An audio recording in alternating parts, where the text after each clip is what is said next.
नमस्कार मंडळी.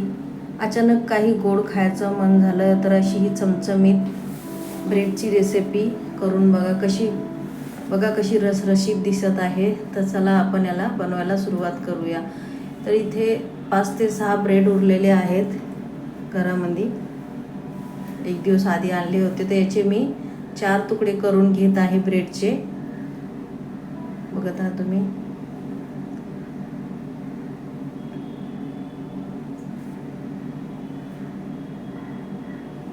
तिथे असे मी एका ब्रेडचे 4 तुकडे करून घेत आहे.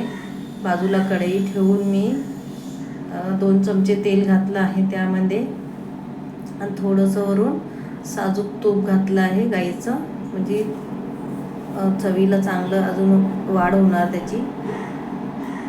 बघा तुम्ही,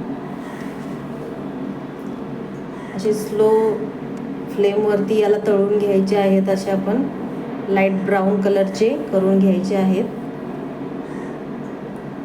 पटपट असे लगेच असे झटपट तळून होतात. याला काही वेळ लागत नाही. बघताय तुम्ही.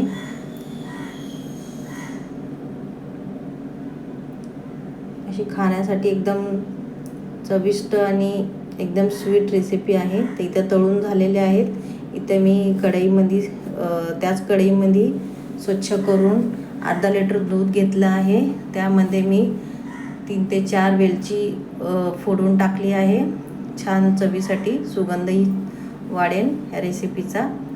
ते दूध उकळलं आहे. आता त्यामध्ये 2 चमचे मी दूध पावडर ॲड केलं आहे. बघताय तुम्ही. आणि चांगलं मिक्स करून घेतलं आहे, गुटाळ्या होऊ नये. छानपैकी मिक्स केलं आहे मी.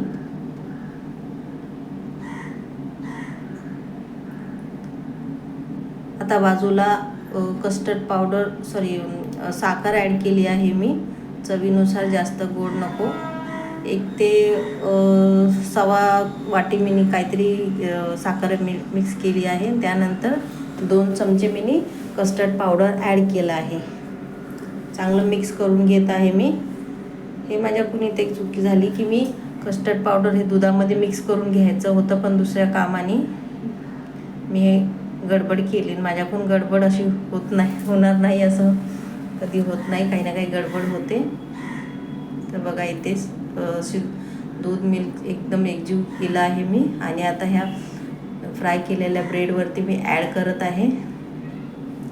बघा कशी रसरशीत दिसत आहे. सगळं दूध मी त्याच्यावर टाकलेलं आहे. कस्टर्डचं दूध आहे ते. मग तुम्ही रेसिपी अशी करून बघा ना. आवडली तर लाईक आणि सबस्क्राईब करायला विसरू नका. धन्यवाद व्हिडिओ बघण्यासाठी. बाय.